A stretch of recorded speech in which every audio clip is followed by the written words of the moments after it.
Some guns hold value for decades. Others fall off a cliff the moment you leave the store. Right now, gun shop trade-in counters across America are stacked with rifles and shotguns nobody wants at prices nobody will pay. Guns that sold for $700 in 2021 are tagged at $300 today. Models that had waiting lists 2 years ago are gathering dust. The guns that depreciate fastest share one pattern: a big marketing push, a flood of buyers who paid full retail, and a used market that collapsed the moment reality caught up with the hype. Knowing which guns lose value fast matters whether you're deciding what to buy, what to avoid, or what to move before the floor drops further. Today we count down 10 rifles and shotguns that were overhyped, overproduced, or outright failed, and are now losing value fast.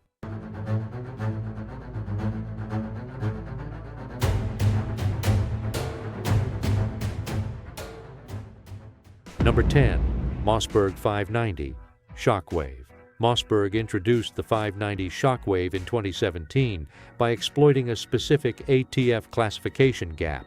The 14-inch barrel and factory-installed bird's head grip meant the gun was never configured as a shoulder-fired weapon during manufacture, classifying it as a firearm rather than a short-barreled shotgun. No NFA tax stamp, no wait time. A legal workaround in a $500 package. Gun channels covered it endlessly. The concept was novel. Sales spiked hard.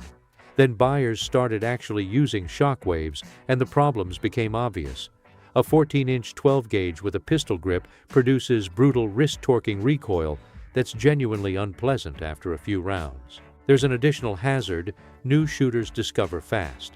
Because there's no stock to cheek weld, people instinctively bring the gun too close to their face, and the recoil punches them on the first shot. Accuracy past close range is poor. Capacity is limited. As a defensive tool, it's awkward, difficult to aim quickly, punishing to shoot, and offering no real advantage over a standard 18-inch pump that costs less and holds its value more reliably. The ATF's brace ruling fluctuations in 2024 and 2025 finished what the recoil started. As the legal picture around pistol braces clarified, buyers moved back to braced AR pistols and SBR configurations, purpose-built compact firearms that actually shoot comfortably. The Shockwave's entire value proposition, novelty without paperwork, became irrelevant. Dealers are currently flooded with Shockwave trade-ins. Buyers who paid $549 new found their used examples moving for $200 to $225. The gun became the definition of a shelf queen, bought for the concept, barely shot, traded in when the concept stopped being interesting. Number 9. Ruger Mini 14. The Ruger Mini 14 has been in continuous production since 1973. That longevity is genuinely impressive. A semi-automatic rifle chambered in .223 or 5.56 millimeter, built on a scaled-down M14 action, selling to ranchers, law enforcement, and civilian buyers for over 50 years. The Mini 14 built real loyalty in an era when the AR-15 was politically controversial, and the Mini 14 offered functionally similar performance in a less threatening package. That era is over. The AR-15 is now the dominant American semi-automatic rifle platform by an enormous margin. 18 million AR-15 pattern rifles in civilian hands, a parts ecosystem worth billions. Aftermarket support so deep that every component can be upgraded cheaply. The Mini 14 has none of that. The aftermarket is thin. Trigger upgrades are limited. Barrel replacement requires a gunsmith, and the magazine situation alone kills the value proposition. A factory Ruger 20-round Mini 14 magazine costs $40 to $50. A Magpul PMag for an AR-15 costs $12. Anyone who shoots regularly discovers that math fast. The Mini 14 currently retails for $1,249. A used Mini 14 in good condition trades for $650. For that same money, a buyer can purchase an American-made AR-15 with a better trigger, better sights, better aftermarket support, and magazines that cost a fraction of the price. Ruger knows this, The Mini 14 Ranch rifle has a dedicated following among buyers who want a traditional-looking semi-auto rather than a black rifle. But dedicated followings don't move used prices upward when supply is steady, and the platform's functional limitations are well understood. The Mini 14 asks buyers to pay a premium for nostalgia in a market that rewards capability. Number 8. Remington 750 Woodsmaster. The Remington 750 Woodsmaster was built to replace the Model 7400, a semi-automatic hunting rifle chambered in heavy calibers including .3006, .308, and .35 Whelen. It looked like a premium American hunting rifle. Walnut stock, engraved receiver, classic lines. Remington marketed it as a reliable alternative to bolt-action hunting rifles for buyers who wanted faster follow-up shots in the deer woods. The reputation collapsed quickly, and for reasons that go deeper than fouled gas ports. The 750 earned the nickname Jam-O-Matic in gun communities, and gunsmiths identified a structural failure mode that made many examples permanently unfixable: receiver peening. The bolt carrier, cycling under recoil, physically hammers the inside of the relatively soft aluminum receiver over time. The metal deforms. Once peening starts, no repair restores the original tolerances. The gun becomes a parts donor at best. The 7400 that preceded it had the same problem, which means Remington shipped a known design flaw into a second generation without solving it. Extractors also broke regularly under normal use. Gas ports fouled faster than competing designs, leading to failures to cycle after moderate round counts. Gun forums filled with documented failure reports alongside guides explaining that some 750s couldn't be made reliable regardless of maintenance. Remington discontinued the 750 in 2015 without a direct replacement. The gun left the market with an unresolved reliability reputation and no path forward for warranty support. Used 750 Woodsmasters now trade for $350 to $550, depending on caliber and condition. A rifle that retailed for $800 to $900 new, selling at used prices below half of retail, tells the complete story. Number 7. Kel-Tec released the RFB in 2008 as a forward-ejecting bullpup rifle chambered in 7.62 by 51 mm NATO. The forward ejection system was genuinely innovative.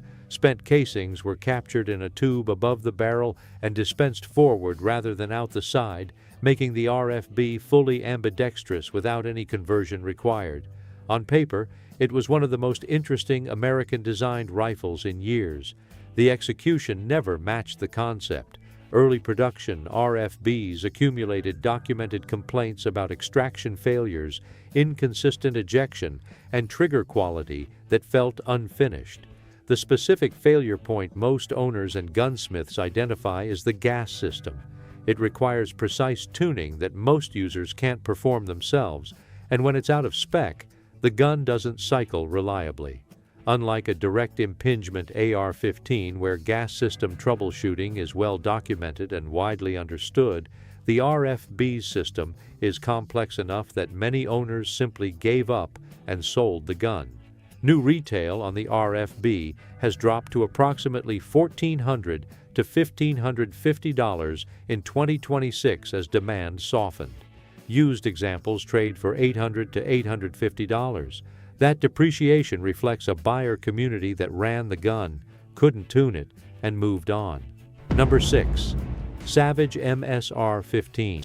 Savage Arms built its reputation on bolt-action rifles, specifically on the AccuTrigger. Savage entered the AR-15 market in 2017 with the MSR-15, positioning it as a premium AR backed by Savage's accuracy credentials. The MSR-15 featured a melanite-treated barrel, a two-stage match trigger, and a free-float handguard. On spec sheets, it looked competitive with guns from BCM and Daniel Defense in a $900 to $1,100 price range. The market didn't follow. AR-15 buyers have intense brand loyalty, and they allocate it to companies with deep AR-specific track records. Colt, BCM, Daniel Defense, and LWRC built their reputations on AR platforms exclusively. Gun shop owners report that used MSR-15s are among the hardest AR-15 pattern rifles to move at fair prices. Current used values sit at $450 to $600 against a retail price of $900 to $1,100. An Aero precision rifle with equivalent components costs $550 to $650 new and carries better community support. Number 5. Remington 870 Express, post-2010. The original Remington 870 Wingmaster is one of the greatest American firearms ever produced. The Wingmaster is still collectible. Original police trade-ins still command $400 to $700. The gun earned its reputation honestly. The 870 Express is a different rifle wearing the same name. Starting in the 1980s, Remington built the Express as a budget version of the Wingmaster. Bead-blasted matte finish, once polished internals instead of twice polished hardwood stock. Acceptable. But from roughly 2010 onward, as Remington competed aggressively on price against the Mossberg 500, cost-cutting went further. The extractor, originally a forged steel component, was switched to a metal injection molded part on many production runs, producing a softer alloy prone to wear and breakage. Chamber surfaces on some production runs ran rougher than spec, causing extraction failures with budget ammunition. Two additional details that serious buyers know. The Express finish is a Parkerized-style surface that's notoriously porous. Leave it in a humid basement without regular oiling, and it develops surface freckling, rust spots that appear within months. The original blued Wingmaster didn't do this. The second issue is the dimpled magazine tube. Remington added dimples to the Express magazine tube as a retainer mechanism, but those dimples prevent standard magazine extensions from threading on without modification. Wingmasters didn't have them. For any buyer who wants a tactical or extended capacity configuration, the dimpled tube is a deal breaker that requires gunsmithing to fix. Gun shops report post-2010 870 Express trade-ins moving slowly at $250, while Wingmasters in comparable condition trade readily at $400 to $700. The market has permanently separated the two. Number 4. Springfield Saint AR-15. Springfield Armory launched the Saint in 2016 with a premium marketing campaign aimed squarely at buyers willing to pay $900 to $1,000 for a direct impingement AR-15 with M-LOK handguard, BCM stock, and nickel-boron trigger coating. The Springfield name carried weight. The components were decent. The gun ran reliably. Then 2017 happened. Illinois dealers revealed that Springfield Armory had quietly supported a state dealer licensing bill that competitors described as a mechanism to limit retail competition. The gun community backlash was immediate and sustained. Buyers who felt the company had worked against Second Amendment retail access switched brands publicly. Springfield's CEO resigned. The company walked back its support for the bill. The damage was already done. The controversy accelerated a price correction the AR market was already delivering. The Saint's components, while solid, weren't materially better than what PSA, Aero Precision, or Anderson builds at $500 to $600. Springfield was charging a brand premium on the most commoditized rifle platform in American history. The market stopped paying it. Used Saint rifles in excellent condition now trade for $550 against a $999 retail price. The market saturation story in 2026 makes it worse. The AR-15 market has been squeezed from both ends simultaneously. Premium brands like Daniel Defense have dropped prices into the $1,200 to $1,400 range, making genuine mil-spec quality more accessible than ever. Budget brands like PSA have improved quality to the point where their $400 to $500 rifles are genuinely reliable. Mid-tier brands like Springfield and Smith & Wesson are being crushed between those two forces. The Saint's used floor is set by the commodity AR market below it, not by the quality tier above it. The name carries political baggage the gun never earned and a price the market no longer accepts. Number 3. Kel-Tec Sub2000 Gen. Kel-Tec designed the Sub2000 around one genuinely clever idea, a 9mm carbine that folds completely in half and accepts Glock 19 magazines, shipping under $500. It's a truck gun, a backpack gun, a do-everything compact carbine for buyers who wanted versatility over performance. Gun YouTube covered it obsessively. The fold-in-half feature drove enormous online enthusiasm. The Gen 2 had a design flaw that buyers discovered after purchase. Folding the carbine required removing the optic first, every single time. The rear sight folded upward as the pivot point for the folding mechanism, and any mounted optic blocked the fold completely. A carbine marketed on packability required a tools-free optic removal before its defining feature functioned. Buyers who mounted a red dot for practical use effectively gave up the Sub2000's primary selling point. Kel-Tec released the Gen 3 in 2023 with a twist-to-fold mechanism. The action rotates rather than folding over, leaving any mounted optic completely undisturbed. It was the right fix, delivered years late. It also instantly made every Gen 2 a sub-$250 gun overnight. Buyers who paid $450 to $550 for Gen 2 examples at 2020 to 2021 panic buying prices found themselves holding the previous generation version of a gun that could be purchased new, corrected, for less money. Used Gen 2 Sub-2000s have fallen to $200 to $320. The Gen 3 isn't appreciating either. CZ Scorpion carbines, Ruger PC carbines, and B&T APC-9S all compete in the pistol caliber carbine segment with better triggers, better ergonomics, and stronger community support. The Sub-2000 story is one clever idea that the engineering never fully delivered on. Number 2. Ruger American Rifle. Ruger launched the American in 2012 into a market ready for exactly what it offered: a sub-$450 bolt-action hunting rifle with an American name, a rotary magazine, power bedding block system, and a factory trigger that genuinely outperformed its price point. Gun publications gave it awards. Hunters bought it in volume from day one. The American earned its success. That success is now the problem. Ruger has produced the American in enormous volume across more than a dozen calibers and multiple configurations, standard, compact, Predator, Ranch, Go Wild, for over a decade. There are more used Ruger Americans in circulation than the market needs. Hunters who bought entry-level bolt guns take them out for a season or two, decide they want something with a walnut stock and a better trigger, and trade in. The cycle repeats constantly because Ruger never slows production. Supply never tightens. Demand never spikes.